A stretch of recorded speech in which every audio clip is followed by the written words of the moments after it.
Yes. Good morning, all of you. मी Rajesh Tiware, by professional junior कॉलेजला lecturer होते. गेल्या जून मध्ये रिटायर झालेले आहे. रनिंग 59 इयर्स आहे. पावणे 2 वर्षापासून मी हा सेवा वेलनेस परिवार वर्कआउट जॉईन केलेला आहे. 69 kg वजन होतं सर माझं. 55 केलं मी. 15 किलो वेट लॉस केलं. 30 ऑर्डर अशा काही नव्हत्या, कारण सुरुवातीपासून माझा व्यायाम चालू होता. वॉकिंग माझं आयुष्यभर लहानपणापासून वॉकिंग होतं सर माझं. मी खो खो प्लेअर होते कॉलेजमध्ये. स्टेट लेवल पर्यंत आम्ही खेळायला गेलेलो. मी डहाणू येथे राहते सर. आमच्या इथे समुद्र आहे. समुद्रकिनारी आमचं घर आहे. त्याच्यामुळे रोज सकाळ संध्याकाळ मॉर्निंग वॉकला जवळजवळ 5 तास जॉगिंग, हळूहळू जॉगिंग करत 5-6 किलोमीटर रोजचं माझं वॉकिंग होतं. आपलं वर्कआउट जॉईन केल्यामुळे वॉकिंग मी संध्याकाळी करते सर. हा वर्कआउट जॉईन केल्यापासून सर स्टॅमिना भरपूर वाढलेला आहे. मला प्रचंड सुरुवातीला घाम यायचा आणि वेट लॉस साठी मी हे वर्कआउट जॉईन केलं सर. कारण कोरोना काळामध्ये आम्ही सर्व शिक्षक घरी होतो. ऑनलाईन सर्व टीचिंग होतं. त्याच्यामुळे बैठं काम होतं आणि तब्येत वाढलेली होती. काही काम नव्हतं, काही एक्झर्शन नव्हतं आणि त्याच्यामुळे माझं वजन वाढलं होतं. वजन कमी करण्यासाठी हा वर्कआउट सेवा वेलनेस परिवार जॉईन केला सर. आणि अमेझिंग 4 महिन्यात मी 15 किलो वजन केलं होतं सर. आणि पूर्ण स्ट्रिक्ट डाएट फॉलो केलं होतं. जेव्हा कॉलेज सुरू झालं तेव्हा मग सकाळी 5:30ची सरांची बॅच होती. 5:30 सुरुवातीला आपली एकच बॅच होती. त्याच्यामुळे मी 5 ते 6 बॅच करायची. 4:30ला उठायची आणि नंतर 6 नंतर कॉलेजची तयारी करून सकाळी 7 वाजता कॉलेज असायचं. असं डेली रुटीन होतं. सकाळी उठण्याची सवय अगोदरच असल्यापासून काही मला कंटाळा किंवा जेवण असं आलं नाही. उलट फ्रेश वाटतं वर्कआउट करून आणि अमेझिंग असा स्टॅमिना वाढला आहे सर. एनर्जी वाढलेली आहे भरपूर. माझं घर 3rd फ्लोअरला आहे. विदाऊट लिफ्ट आहे. तरी 65 स्टेप्स आहेत. त्या 65 स्टेप्स रोज मी जवळजवळ 5-6 वेळा तर माझ्या फेऱ्या होतातच खाली काम असल्यामुळे. आणि कधीही न थकलेलं मला असं वाटत नाही. तर माझं पोलीस ठरलेलं सगळं घराचं पण काम झालेलं आहे सर 3 महिन्यापासून. दिवसभर सकाळी उठल्यापासून संध्याकाळ 9:30-10 पर्यंत काम चालू असतं वर्कर असत. त्यांच्या मागे जाण्यामध्ये असं काही वाटत नाही. मध्यंतरी माझा प्रचाराला गेलेली असल्यामुळे निवडणूक होते ती राजकारणात आहे. समाजकारण समाजसेवा पण करत असते. समाजसेवा जास्त असते सर माझी. पण दुसऱ्या लोकांची कामं करण्यासाठी अधिकाऱ्यांकडे जाण्यासाठी आपल्या जवळ एक पद पाहिजे असतं. आपल्या समोर काय आयडेंटिटी असते असायला पाहिजे. म्हणून राजकारण प्लस समाजकारण असं दोन्ही काम माझे चालू असतं सर. आणि त्या प्रचार मोहिमेमध्ये माझा पाय असा थोडासा मुरगळला गेला. जवळ 2-3 आठवड्यापासून माझं ते पायाचं दुखणं आहे सर. मध्येच करते. आम्ही कालच तुम्हाला सांगितलं की सर वर्कआउट केल्याशिवाय मला चैन पटत नाही. वर्कआउट केलं का थोडंसं मग पाय दुखतो. तरी पण मी अधूनमधून वर्कआउट करते. कारण जीवनाची म्हणजे आपली सुरुवात ही आरोग्य चांगलं पाहिजे आहे. आणि रोजचा दैनंदिन जीवन आणि रोजचा दिवस हा आपल्या वर्कआउट करून आपण सुरुवात करायची असते. आपण सर्व कामं करतो. उठल्यापासून ब्रश करतो. बऱ्याच जणांना चहाची सवय असते. तरी आपण वर्कआउट करतो. चहा घेत तर चहा घेतो, नाश्ता करतो, जेवण करतो, फिरायला जातो, शॉपिंग करतो, गावाला जातो, ऑफिसला जातो. सगळ्या गोष्टी करतो आपण. फक्त आपण आपल्या वर्कआउटकडे लक्ष देत नाही. आपल्या शरीराकडे आपण लक्ष देत नाही. तर मी नेहमी सांगते की आपल्या आरोग्याकडे लक्ष द्यायचं आहे.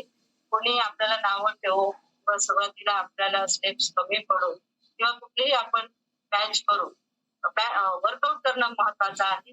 कोणतीही बॅच करू. कोणत्याही व्यक्तीने आपल्याला नावं ठेवली की आपण लक्ष द्यायचं नाही आहे.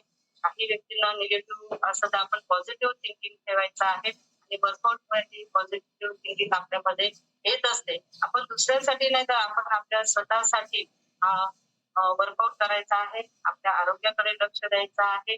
मग नवीन व्यक्तींना भले ते 10 स्टेप्स करू, 15 स्टेप्स करू. नंतर हळू-हळू आपोआपच आपल्याला वर्कआउटची सवय होते. मला तर एवढी सवय झालेली आहे सर, की त्याबरोबर वर्कआउट केल्याशिवाय मला काही पटत नाही आणि आपण आपल्या स्वतःसाठी करायचं आहे, इतरांसाठी करायचं नाही. जसं आपलं दुखणं आपल्याला सहन करावं लागतं, तसं आपलं आरोग्य हे सुद्धा आपल्यालाच सहन करायचं आहे. तब्येत व्यवस्थित असेल तर अ, जगामधल्या सगळ्या गोष्टींचा आपण आनंद घेऊ शकतो, आस्वाद घेऊ शकतो. केवळ फक्त आणि केवळ शारीरिक आपली क्षमता चांगली पाहिजे, आपलं आरोग्य चांगलं पाहिजे. शरीरातील प्रत्येक अवयव हा महत्वाचा आहे. एक जरी अवयव कमी झाला तर आपल्याला आपण आरोग्याकडे लक्ष देत नाही असं आपण म्हणूया. आणि आपलं सगळ्या व्यक्ती आपला रिझल्ट शेअर करत असतात. अनेक व्यक्तींना छान रिझल्ट असे आलेले आहेत आणि झालेला सर यांनी जर आपल्याला एकदम ओपन प्लॅटफॉर्म तयार करून दिलेला आहे. सुनील शिरसाट सर आहे, मीना मॅडम आहे. घर बसून आपल्याला हे वर्कआउट करायचं आहे. फी सुद्धा आपल्याला द्यावी लागत आहे. फ्रीमध्ये वर्कआउट आहे आणि हे दोघी दाम्पत्य किंवा जर आज करून वेगळेच परिवार आपल्याला दिलेला आहे. मीना मॅडम शिक्षक ती 12वीला होती गेल्या वर्षी बोर्डाची परीक्षा होती. तरी पण त्यांनी आपल्या कॉलकडे जास्त लक्ष दिलेलं आहे. त्यांची मुलगी सई चांगल्या मार्कांनी पास झालेली आहे आणि तिने तिचंच स्वतः लक्ष देऊन तिने अभ्यासाकडे चांगले मार्क्स मिळवलेले आहेत आणि मीना मॅडम सुनील शिरसाट सर यांनी आपल्या कॉलला अजिबात दुर्लक्ष केलं नाही. ते गावाला गेले तरी ते एकमेकांच्या सहकार्याने ती लिंक चालू ठेवलेली आहे. अशा कमी व्यक्ती असतात की ते दुसऱ्यांसाठी झटत असतात आणि खरंच दुसऱ्यांच्या आनंदातच आपला आनंद आहे. दुसऱ्याला दुःख देऊन, दुसऱ्याला दाखवून बोलून, दुसऱ्याशी वादविवाद करून आपल्याला स्वतःला मनस्ताप होत असतो. त्या व्यक्तीला तो मनस्ताप होत नाही. म्हणून आपण पॉझिटिव्ह ठेवायचं आहे. कोणाच्याही बोलण्याकडे लक्ष न देता आपण आपल्या स्वतःसाठी आरोग्याकडे लक्ष द्यायचं आहे. मी महिलांना नेहमी संदेश देऊ इच्छिते की महिलांनी आपल्या आरोग्याकडे लक्ष द्यायचं आहे. कारण महिला ही घरामध्ये जास्त काम करत असते. त्या घरातल्या कामाचं मूल्यमापन होत नाही. एक वेळेस ती नोकरीला गेली तर तिचं मूल्यमापन होत असतं. परंतु घरात राहणारी स्त्री ही जास्त महत्वाची असते. कारण ती दिवसभर आपल्या कुटुंबासाठी घरात राबत असते आणि स्वतःकडे लक्ष देत नाही. पुरुष मंडळी आपण सगळं वेळेवर करत असतात. पण बायका कमरेला पदर खोचला की सकाळपासून संध्याकाळपर्यंत आपल्या किचनमध्ये आपल्या कुटुंबासाठी काम करत असतात आणि स्वतःच्या वैयक्तिक तब्येतीकडे लक्ष देत नाही. तर दवाखान्यात ऍडमिट होण्यापेक्षा सुरुवातीपासूनच आपण आपल्या आरोग्याकडे लक्ष द्यायचं आहे. आपल्या शरीराकडे लक्ष द्यायचं आहे. सतत कमी झालं असेल तर आपण वर्कआउट हा करायचाच आहे. कोणी सांगायची वाट बघायची नाही. कारण सांगितलेल्या गोष्टी ह्या आपण जास्त काळ टिकत नाही. स्वतःच्या मनाची तयारी असेल तरच आपण स्वतः आनंदाने ते करू शकतो. बळजबरी केली तर त्याच्यात आनंद हा मिळत नाही. मी माझ्या स्वतःसाठी हे वर्कआउट करत आहे, माझ्या तब्येतीसाठी करत आणि पुढील गोष्टीचा मला आस्वाद घ्यायचा आहे. आयुष्यामध्ये चांगलं करायचं आहे. दवाखान्यात मला ऍडमिट व्हायचं मुलगा आणि डॉक्टर मनसूर डॉक्टर आहे सर. दोघं पण तरी अजून मला भीती नाही. कुठे देवाकृपा करून किंवा वर्कआउटमुळे तब्येतीकडे लक्ष देत असल्यामुळे योगा माझा आहे, वॉकिंग आहे. त्याच्यामुळे मला अजून कुठलीही मुले आणि टॅबलेट नाही आहे. आता मला पुढच्या महिन्यात सर 1 वर्ष होईल रिटायर होऊन आणि 8 जूनला माझं 60 लागेल. 60 नाती म्हणतात तर तसं मी आयुष्यात मी स्वतःला कधी ओल्ड लेडी समजणार नाही. I am always young girl. I am always young woman. Madam 40 years का इतना थोड़ा 60 नहीं हो 40 यस. मी माझे स्वतःला मी अजून सिनियर सिटीजन समजत नाहीये. समजणार पण नाहीये. कारण तेवढं ह्या वर्कआउटमुळे मला एनर्जी मिळालेली आहे. कायमस्वरूपी मिळणार आहे आणि सर्वांनी आपला हा कॉल जॉईन ठेवायचा आहे.